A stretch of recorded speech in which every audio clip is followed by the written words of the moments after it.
Jumat 19 November pukul 8 malam live di Kompas TV.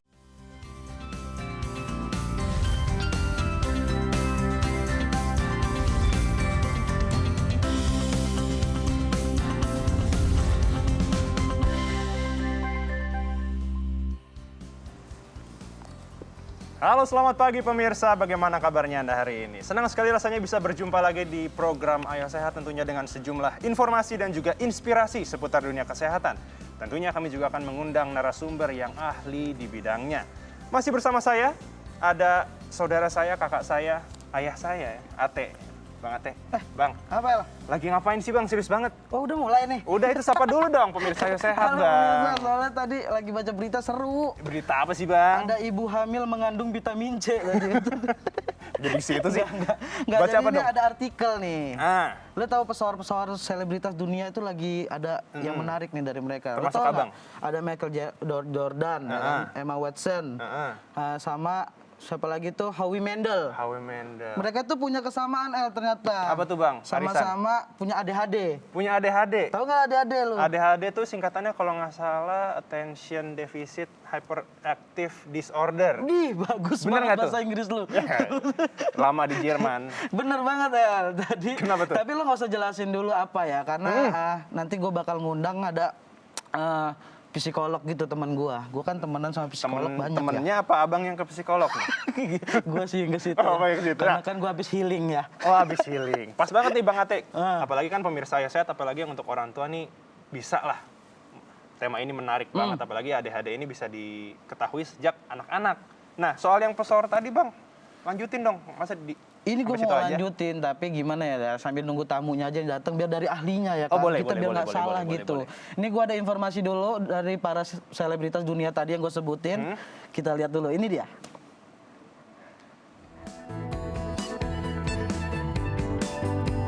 Attention Deficit Hyperactivity Disorder atau ADHD dapat dialami oleh siapa saja, baik oleh anak-anak, remaja, bahkan dapat terus diderita hingga tumbuh dewasa.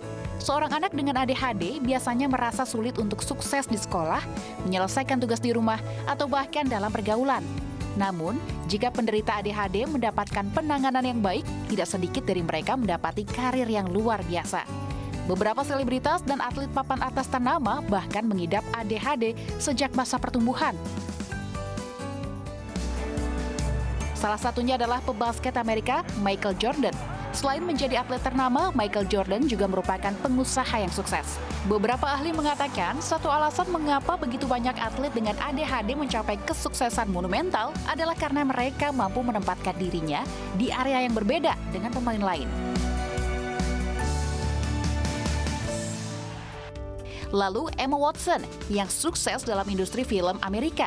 Emma Watson sendiri didiagnosa menderita ADHD semenjak awal sekolah dan terus melakukan pengobatan untuk mengatasi penyakit ADHD yang diderita. Selain itu ada Howie Mandel yang merupakan komedian terkenal asal Amerika. Walau awalnya Howie Mandel merasa sangat tersiksa dengan riwayat ADHD, namun dirinya perlahan mulai dapat mengelola gangguan tersebut dengan baik.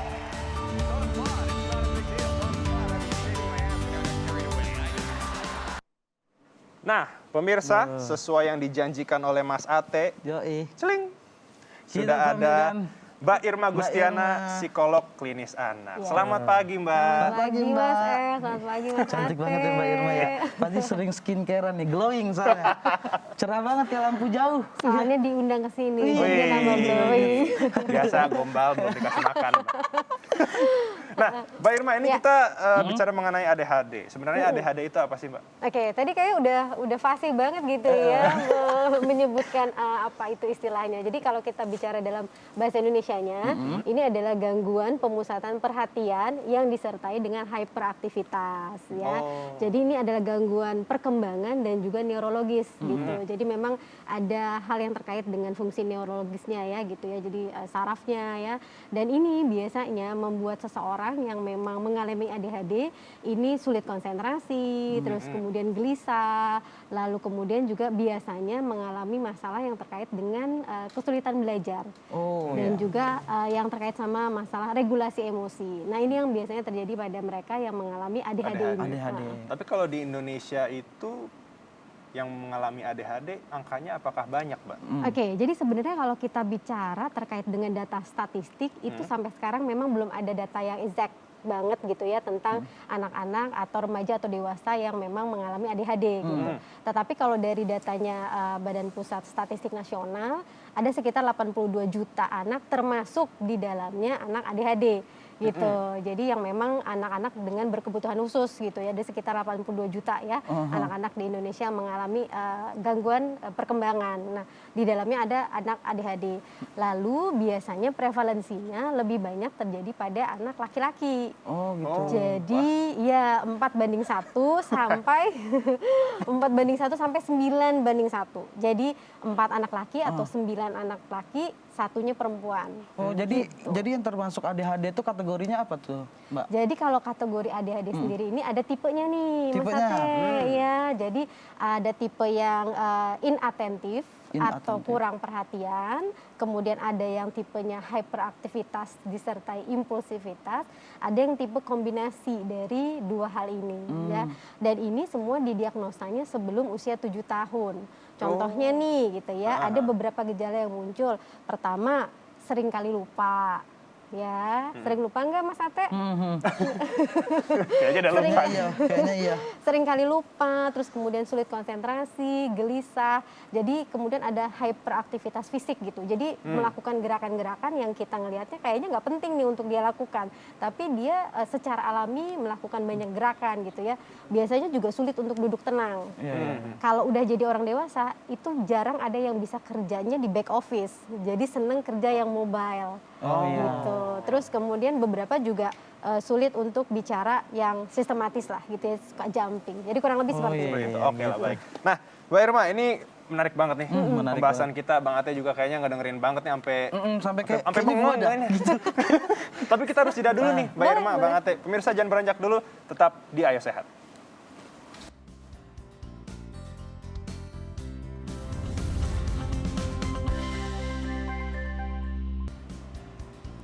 Terima kasih Anda masih menyaksikan program Ayo Sehat, masih bersama dengan Mbak Irma, Mas Ate, dan sekarang kita kedatangan satu orang lagi nih tamu. Ada Ibu Novi Riandini, orang tua dengan anak ADHD. Selamat pagi Ibu. Selamat pagi. Novi.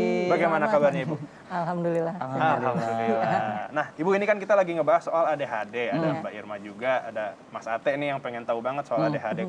Dari Ibu Novi sendiri mungkin bisa diceritain Ibu, gimana nih cara mengetahui kondisi awal bahwa anak Ibu ternyata ada ADHD dan langkah yang diambil saat itu seperti apa?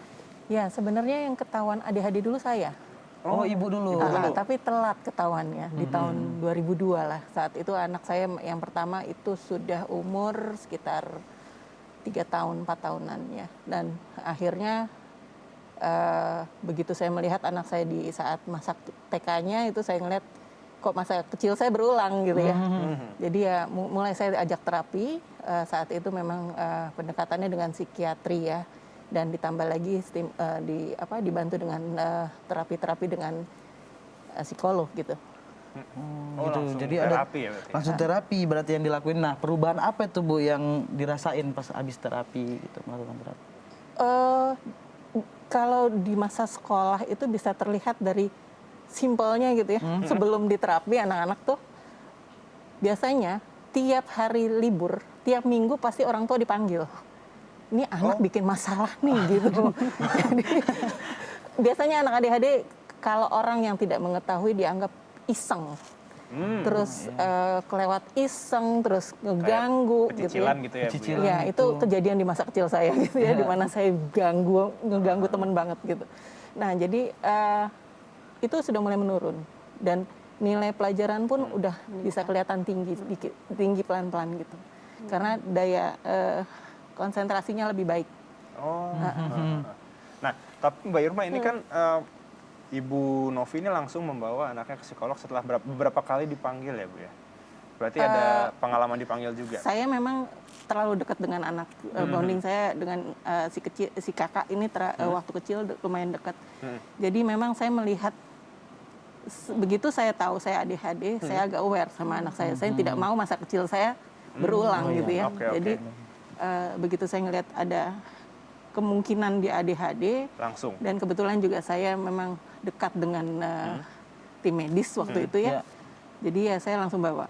Oke. Nah, Terapi. Mbak Irma, ini kan bagaimana sih sebenarnya cara kita agar mengetahui ternyata anak ini ada ADHD? Apakah caranya ya udah kita langsung ke psikolog atau mungkin kita menunggu dulu nih tiba-tiba mungkin seperti dipanggil guru, ada keluhan baru kita ke psikolog, bagaimana Mbak? Oke, yang pasti untuk bisa didiagnosa itu kan kita perlu untuk melakukan konsultasi ya.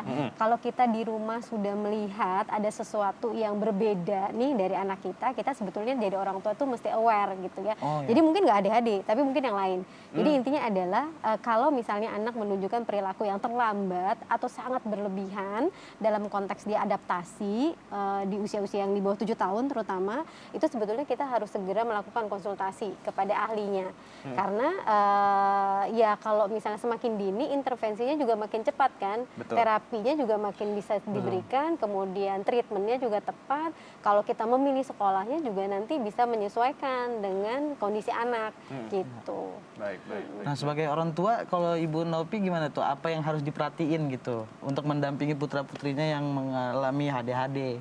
Satu hal, jadi orang tua harus ekstra sabar. Ekstra sabar. Karena kalau kita nggak sabar ngadepin anak gitu ya, itu juga sangat berpengaruh dengan psikis anaknya juga ya, Mbak ya. Betul. Jadi ekstra sabar dan kita melihat pola anak, usia anak, dan satu hal tidak pernah melakukan segala sesuatu di gray area. Artinya iya, tidak iya. gitu loh. Karena anak ADHD terbukti dengan saya saat orang tua di gray area, misalnya ayah tidak membolehkan, mama Ibu boleh. Nah, kita mencari pikir gimana caranya Jalan tengahnya ya? mulus gitu. Jadi butuh kekompakan di Ya. bapak dan ibunya ini untuk ya atau tidak gitu. Itu sih yang paling utama ya. Ya. Oh, baik. Nah, Mbak Irma, mungkin bisa kasih tahu nih ke pemirsa Ayo Sehat yang orang tua mungkin sebenarnya terapi yang dilakukan tuh ada apa saja sih Mbak Irma? Oke, kalau untuk terapi beragamnya mulai dari yang terkait dengan medikasi dan juga psikologi. Yang pertama itu pasti biasanya farmakoterapi. Jadi memang perlu untuk mengkonsumsi obat-obatan tertentu yang tentunya juga sudah melalui asesmen dari tim ahli ya, psikolog, kemudian juga dokter ya, neurologis. Lalu kemudian ada yang namanya terapi perilaku ya. Lalu juga yang terkait dengan parent concerns-nya sendiri. Jadi orang tua ini harus juga bisa menyadari bahwa anak-anak ini membutuhkan treatment yang berbeda. Sehingga tadi seperti yang tadi Mbak Novi sampaikan, di rumah itu harus ada konsistensi dalam pola pengasuhan karena itu yang dibutuhkan sama anak-anak dengan ADHD. Ya, terus kemudian memilih sekolah yang tepat gitu. Supaya apa? Supaya tumbuh kembang anaknya ini menjadi lebih optimal. Sehingga anak-anak yang unik ya, spesial seperti ini tuh tetap bisa mengembangkan lah semua potensi yang ada di dalam dirinya dia. Berarti Itu yang setiap paling anak penting. beda-beda ya Betul. terapinya ya. Kalau ada nggak mengatur pola makan gitu? Ada yang harus dihindarin gitu? Ada yang harus, tapi ada juga yang enggak sebetulnya. Jadi sebenarnya lebih kepada tata kelola. Karena pada intinya adalah sesuatu yang berlebihan itu kan juga tidak baik ya. Misalnya saja yang terkait dengan konsumsi gula yang berlebihan, konsumsi ya, gula. karbo yang berlebihan, itu mungkin saja bisa memicu. Atau misalnya makan makanan yang mengandung pengawet ya. Nah makanya kenapa perlu sekali melakukan konsultasi dengan dokter nih. Betul. Jadi bukan cuma sama Psikolog klinis aja anak berarti aja, tapi merujuk juga kepada dokter apakah anak ini membutuhkan diet nih terkait dengan apa yang dia konsumsi gitu. Nah, kalau tadi Ibu Novi sempat bercerita bahwa ternyata Ibu Novi itu kan ada ADHD dulu, Betul. jadi turun ke anaknya. Tapi kalau itu kan faktor internal nih Mbak Irma. Kalau untuk faktor eksternalnya sendiri mungkin ada nggak? Kayak tadi kan Ibu Novi bilang kalau bapaknya iya, ibunya enggak, anaknya pasti ngambil bagaimana supaya bisa mulus kan. Apakah itu berpengaruh juga tuh? Ya, jadi kan banyak penyebab untuk ADHD ya. Jadi memang karena ada genetik ya, karena Mbak Novi kan juga ada ADHD, anak-anaknya juga ada ADHD-nya gitu ya. Lalu kemudian juga terkaitnya tadi ya, apakah memang ada kerusakan di otak, damage di otak ya. Lalu kemudian juga terkait sama pola pengasuhan lingkungan. Misalnya dipicu sama anak yang keseringan main gadget nih. ya. Oh. Nah, misalnya ya, jadi Oke. treatment dari lingkungan itu juga sangat mempengaruhi. Sama tadi pola pengasuhan itu juga bisa memicu sebetulnya, karena tidak ada satu faktor tunggal ya yang bisa benar-benar menjadi sesuatu yang pasti nih anak ini kenapa ADHD itu udah pasti karena karena A gitu ya, tapi karena memang ada hal-hal lain, Faktornya terutama banyak. dari lingkungan juga. Tapi pola pengasuhan bukan juga jadi satu yang pasti akan mengakibatkan ADHD, tapi memicu si ADHD ini bisa lebih berat lagi. Terutama kalau orang tuanya denial ya, Iya. menyangkal Iya, iya. gitu, enggak Iya, lah iya, anak benar, saya benar. nggak ADHD nih misalnya, lalu nggak diberikan treatment. Nah ini nanti akan mempengaruhi proses jangka panjangnya gitu. Oke, baik. Harus Nah, aware ya pokoknya. Harus Harus aware. aware gitu. harus aware banget. Nah, pas banget nih. Bu Novi mungkin bisa memberikan himbauan ya ke pemirsa Ayo Sehat, terutama orang tua yang mungkin sedang menjalani terapi juga ya untuk anak-anaknya yang mengalami ADHD. Silahkan himbauannya seperti apa? Ya, mungkin sebagai orang tua ADHD saya dan seseorang dengan ADHD ya, saya sangat berharap bahwa para orang tua itu bisa lebih memahami anak-anak, setiap individu itu berbeda dan mengerti bahwa anak kita memang bukanlah sebuah sosok yang sempurna ya Mas ya. Jadi tidak ada salahnya diobati demi mereka mendapat kehidupan yang lebih baik gitu ya. Karena ada satu psikiatri yang bilang sama saya bahwa seorang ada penelitian entah di UK entah di mana gitu ya.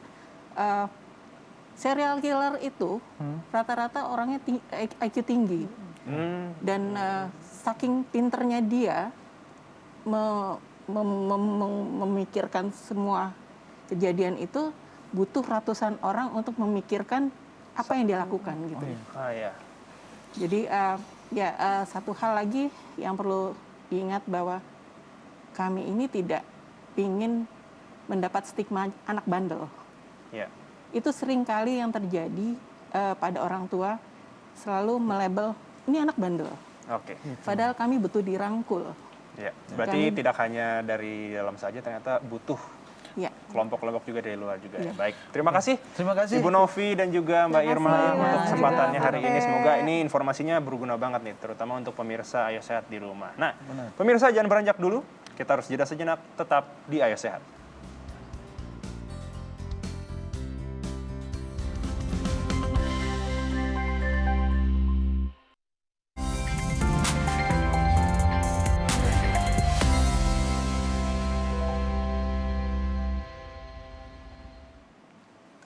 Iya, kembali lagi pemirsa bersama Ate di Kilas Sehat bersama Bayu Sehat. Kita mulai dengan informasi pertama pemirsa soal varian baru COVID-19 AY42 yang kabarnya sudah masuk Singapura dan Malaysia. Nah, jadi pemirsa, Kementerian Kesehatan kini tengah mewaspadai masuknya varian baru COVID-19, yakni AY42 atau Delta Plus ke Indonesia. Melansir dari Kompas.com, juru bicara vaksinasi COVID-19 Ibu Siti Nadia Tarmizi mengatakan bahwa saat ini Indonesia perlu waspada nih akan sepak terjang varian baru COVID-19 Delta Plus yang sudah ditemukan di Malaysia dan Singapura. Ia juga mengatakan hingga saat ini di Indonesia masih didominasi oleh COVID-19 varian Delta. Tuh pemirsa, jadi kita harus lebih waspada lagi, jangan sampai masuk varian-varian COVID-19 yang lainnya, varian mangga, nanti kan ada ya, alpukat, jangan. Intinya protokol kesehatan harus tetap dijaga, jangan sampai kendor. Berita selanjutnya, ini datang dari pembalap kembaran gua nih, Marc Marquez, atau yang biasa dikenal dengan The Baby Alien. Kabarnya nih pemirsa, pembalap MotoGP Marc Marquez dipastikan akan absen pada ajang MotoGP Valencia 2021 karena masalah penglihatannya. Pembalap kelahiran Spanyol ini divonis menderita cedera gegar otak ringan setelah mengalami kecelakaan saat menjalani latihan sepekan sebelum pergelaran MotoGP Algarve 2021 lalu. Hasil pemeriksaannya menunjukkan bahwa Marquez mengalami masalah penglihatan mata karena penyakit diplopia atau penglihatan ganda. Tuh, pemirsa kembaran tuh lagi pada ini ya, kita doain semoga sembuh ya. Amin. Kalau bisa ntar Ate gantiin lah. Ate kan mantan atlet tong setan. Puter-puter. Balapan Jadi itu juga dia ya. informasi dari Kilas Sehat Mantap. kali ini. Semoga dari Ate. Semoga the baby alien tetap ini ya bisa motoran Iya, lagi. ngefans banget gua soalnya. The baby alien, the baby bolo-bolo ini. Ya udah, kita berdua nih pamit dulu pemirsa. Tetap saksikan program Ayo Sehat setiap hari Jumat pukul 10.30 waktu Indonesia bagian Barat hanya di Kompas TV, independen, terpercaya. Follow juga Instagram Ayo Sehat _Kompas TV dan jangan lupa selalu patuhi protokol kesehatan, lindungi diri, lindungi keluarga. Kita pasti bisa. Yes, sampai jumpa. Dadah.